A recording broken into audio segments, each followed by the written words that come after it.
Hi, this is Sean, and in this lesson we're going to look at how to play chord movements on the tune Blue Moon, Barry Harris style chord movements. It's from a webinar I taught recently where we were looking at movements on tunes. If some of it is over your head, if you're a newer player, no problem, just get used to the sounds and start to enjoy the possibilities. We've got you covered on jazzskills.com if you want to learn to get to the stage where you can apply these in your playing and learn how to use them for yourself. Please do subscribe, hit the notification bell, give us a like and a positive comment, which really helps us to grow here so we can do more of this for you. Without further ado, let's take a look at the lesson. Now, I'm assuming that most of you have at least some experience of understanding what these moves are. In other words, the scales we use. It would be quite nice if I run a quick poll, actually. Know the major 6 diminished scale? Now, it doesn't mean you necessarily use it fluently everywhere, but it'll give me an idea who I'm speaking to. It's coming out about 85%-ish of you do. So most people do, so I think it's safe for me to go from there. And those of you who don't know about that yet, I'll give you a super quick intro to it, but be aware that obviously we teach it on Jazz Skills. There's lots of in-depth information there. Even on my YouTube you're going to find stuff about that just to get you familiar, but I'll try to refer to these things and not just assume they're concepts that everybody knows inside out. So first tune I'm going to go into, a simple one, level 1 type tune, Blue Moon. Very, very simple tune. Few things to bear in mind about this. This is an AABA tune, which we would see if I zoomed right out, which means one section the same, then another the same, something different, and then back to something pretty much the same, with very slight differences. When you've got a lead sheet like this, first thing to note is that you just have a C right at the beginning. You don't get a major 7, you don't get a major 6, you don't get anything. When we just have a C, we got to decide if it's going to be one of two things, major 6 or major 7th, okay? Major something, not dominant anything. And it happens because if you look at the original changes to a lot of tunes, you will find that much of the time you had triads. And when I say the original changes, we got to keep in mind that we're talking about our jazz standards, right? So we had things like lots of major triads, minor triads, just like classical music, some dominant sevenths. And of course, jazz musicians come around and fill out more of the harmony.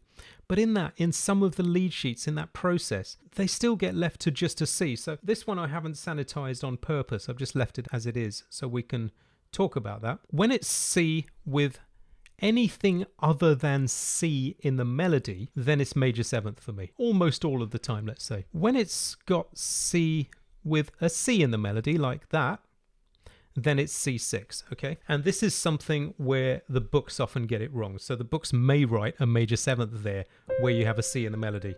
It's not how we play with a B against a C in the melody. We'd put the A against the C in the melody, okay? So watch out for things like this on your lead sheets. Some lead sheets get them really badly wrong, and it's something that you can really improve your sound and sound more professional immediately just by watching that. Okay, what I'm going to do is look at an A section and look at some applications for major 6th diminished chord and scale movements. The principle is going to be very simple. If I have minor 7ths, I'm looking for the corresponding major 6s. And if I have major chords, we'll see if the major 6s for those chords work. In other words, if I have a C and there is movement involved and it's a C major, I'll be looking for the C major 6 alternating with a D diminished. So those new people who said they didn't know the scale, a smaller percentage of people, we take a C6 and we alternate it with a D diminished and then invert the C6, invert the D diminished, keep inverting, C6, D diminished, C6, D diminished, back to C6, and that is our scale of chords. And if we put all those notes together, we get a C major scale with that added A flat, okay? That's our major 6 diminished scale. But notice that C6 is the same as a minor 7th. So people in the chat box, can you type which minor 7th is the same as C major 6? Martin straight in there. Paul's got it. I'll wait for a couple more. Yes, well done everybody. So C6 is A minor 7th. So if possible, I'll look for moves on A minor 7th. I'm looking for those corresponding connections, those connections between major 6 and minor 7th to begin with. And I'm also looking to see two things when I'm looking for movement. Number one, I'm looking for, are there single steps? So for example, single steps in the scale like this, whether they're down or up, however many steps they are. So that whole phrase could have been one, really. Single steps in the scale. They're not. They don't have jumps. They don't have intervals at all, right? So those areas can be really good for movement. But as I said, to begin with, I'm going to be looking for any that happen on major chords or minor chords. The other thing I'm looking for is space. So this could be considered space for me. I've got a minor 7th chord and I've got space because this note lasts a long time, and that may enable us to play some moves as well because we don't have a melody to get in the way. Okay, we have the same kind of phrase here on a minor 7th chord, so I'm going to mark that as well. Guess we could mark the C majors as well because they're major chords with space. So the C major and the A minor 7 have that space going on here. I mean, the C's got a note there obviously, but it has some space, doesn't it? And there's another one, another one. So that's our A section plus the turnaround. Turnarounds can be really good areas, so I'll mark this D minor 7th because it is a minor 7th chord and it has some space.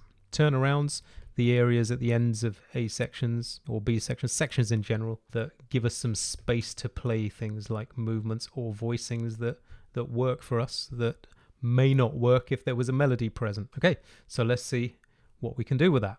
Let's see.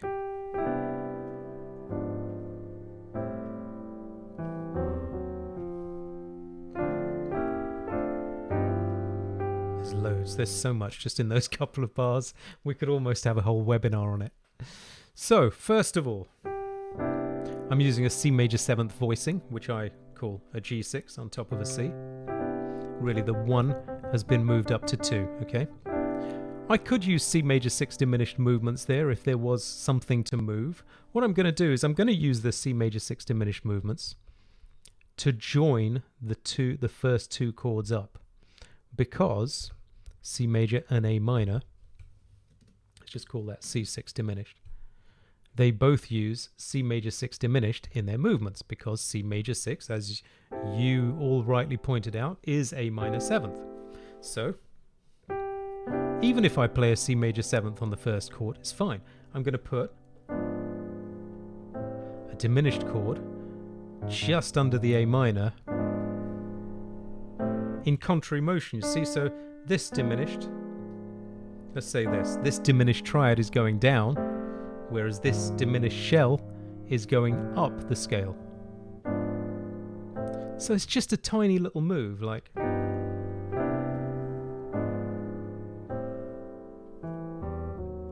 it's just a little chromatic move. That's not to do with major 6 diminished scales. Okay, simple little stuff. Now on the D minor 7th, let me ask the group, if it's D minor 7th, which major 6 does it come from? I know a couple of you will have preempted the question. And you're there poised. Well done, Martin. Well done, George. John got it. Francis got it. Rick got it. So yes, it's F6. This is how we can figure this stuff out really simply. F6 inverted down is D minor 7th. It's that simple. So if we've got a minor 7th like D minor 7th, we're just going to invert up and it'll show us F6. Simple as that. And then we have to know that F major 6 goes with a diminished chord. The diminished always goes on the 2, to be simple. There are other ways to look at it, but that's a nice simple way to look at it. So we take F6, G diminished, F6, G diminished to make a scale of chords. And we just keep inverting either the F6. If you do it like this, new people, learn your F6 up and down, and then do the same with G diminished. Then you're just going to intertwine them. An F6, a G diminished, an F6, a G diminished, an F6, G diminished. This is the one a lot of people will miss because it doesn't feel like it's in the key of F. An F6, a G diminished, etc. Now, when we have this particular melody that's on the screen, that's a perfect time to put the F at the top, because that F is a major note. These are the major notes in F6. These are the diminished notes. Okay, so the first note is a major note. I'll just mark the diminished notes. The G is a diminished note, and the A is a major note because it's from F6. So there are so many different moves we can do with just that. One would be a nice simple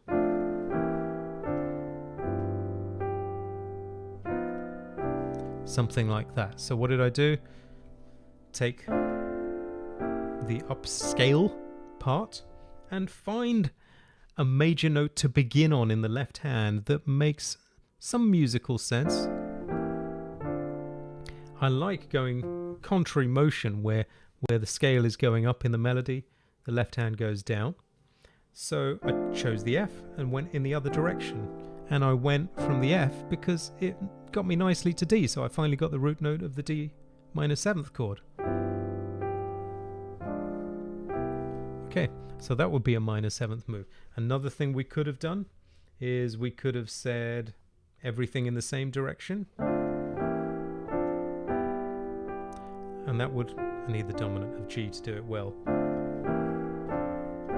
Could have gone that way. It's a bit blocky, but it's fine. You know, sometimes you're playing in swing.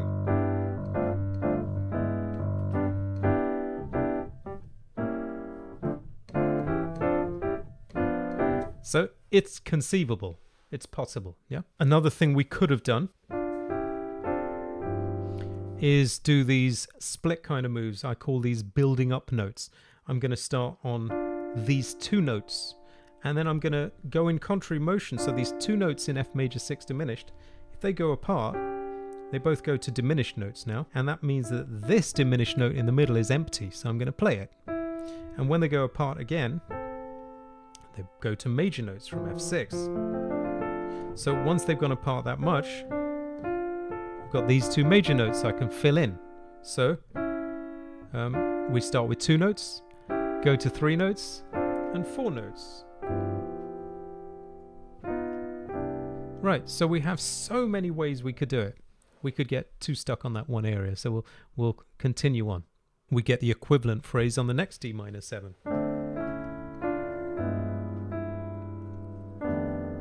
So I'll do a different kind of move here. This time, I'm going to grab lots of D minor 7 notes, and you can see that D is a major 6 note, E is a diminished note, because E comes from the diminished in our F major 6 diminished scale, and the F is back to a major note again. And so this time I've done several different moves on the first time we get that kind of phrase. This time let's do it a bit differently. Let's just move some notes. So this time I'm going to take, alright, let's do it this way. I'll take my F6, just move the top notes, the top 2. So if I take that C and D and move them up to diminished notes, they will go to C sharp and E. I didn't ask you guys because I know you were going to get it right anyway. I'll maybe ask you some of the ones that follow. And you see how that's a kind of building up notes, because those 2 notes end up becoming 3 major notes when there's more space.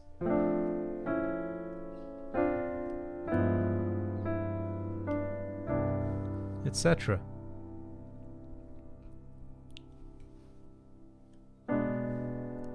Major 6 diminished stuff again. C major 6 diminished on the C major to A minor 7. So this time, instead of coming up, went down. Diminished from the C major 6 diminished scale. Now this time is different on the D minor 7th, even though we do get single steps up in the scale. This is going to give the people who had quick answers maybe a bit more of a challenge, or let's see. So why would that be? Why would this be a tougher place to play moves? I'll give you a moment to think about it and type in the chat box. Interesting, Dan. Right, some of you have got it. Yeah, some of you have got it, and you're saying it in different ways. Well done. So the answer is because in the F major 6 diminished, we get that C sharp or D flat. The computer's calling it a D flat for now. And the melody skips it. The melody just uses the F major scale. So this isn't a perfect time for me to start doing these kinds of moves, because I don't have this note in the melody, right? Simple as that. So what would we do? Either skip it, or find a sort of major scale type move or something else. So it could be, let's see.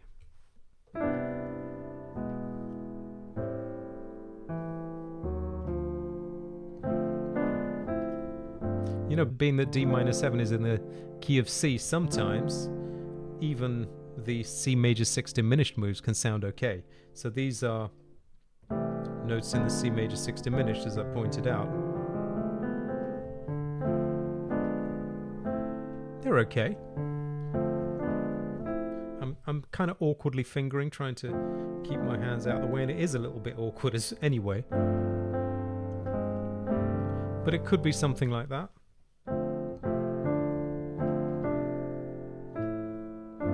Yeah, it could be a few things, but it's not going to be particularly deep in the F major 6 diminished for the reason that people pointed out.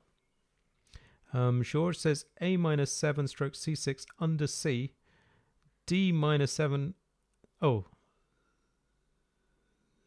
stroke F6 on top of F6 under D.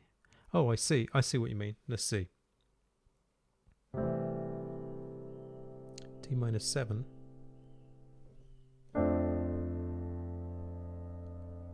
Oh, you mean this sort of thing? If that's what you mean. 6 on the 5th. Yeah, it could be like that. Could be like that too. But it's going to be white notes, really, you know, unless we use C major 6 diminished stuff. Okay, can anyone tell me what's interesting about this bar? We've got a plain G7 written, but we've got to do something to it to cover the melody. Can anyone see what it is? And whilst we're on that subject, or on this kind of subject, what do we need to do to this C? So there are two questions here. Number one is, what do we need to do to the G7? And number two is, what do we need to do to that C? So fire away, people. Okay. Yep. You got some susset, people. All right, that's correct. So we need a suspension on the G7. So newer people, suspension 1, 3, 5, 7. The 3 moves up to 4, and you've got a suspension. That's going to cover that C in the melody. Barry used to teach them that in this way, that any kind of F major over G is a G7 sus. So you say,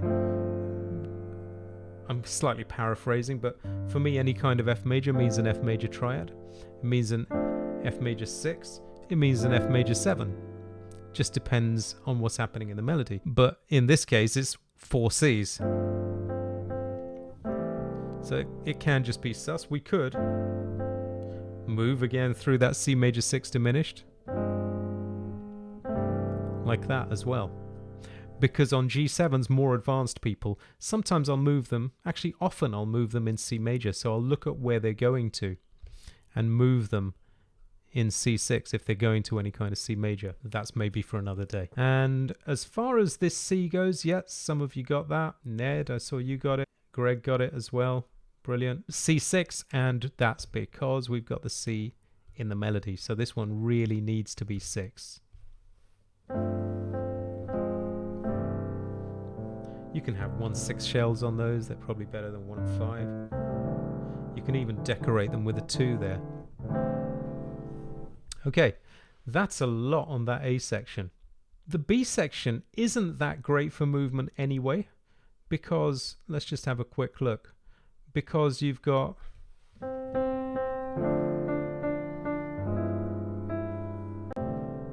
you don't have single steps particularly. You keep getting stuff like that. It doesn't mean nothing can be done, but not the what I call low-hanging fruit that I would show people to get into moves, right? And then you get the same thing in another key, you know, these sort of static notes there, static notes there. So I'm going to leave that and move on to the next tune because we've got a lot to fit in. Hope that was helpful for you. I'd recommend you explore this kind of thing a lot. If you want more of this sort of thing, come and join us on Jazz Skills, see what we have there.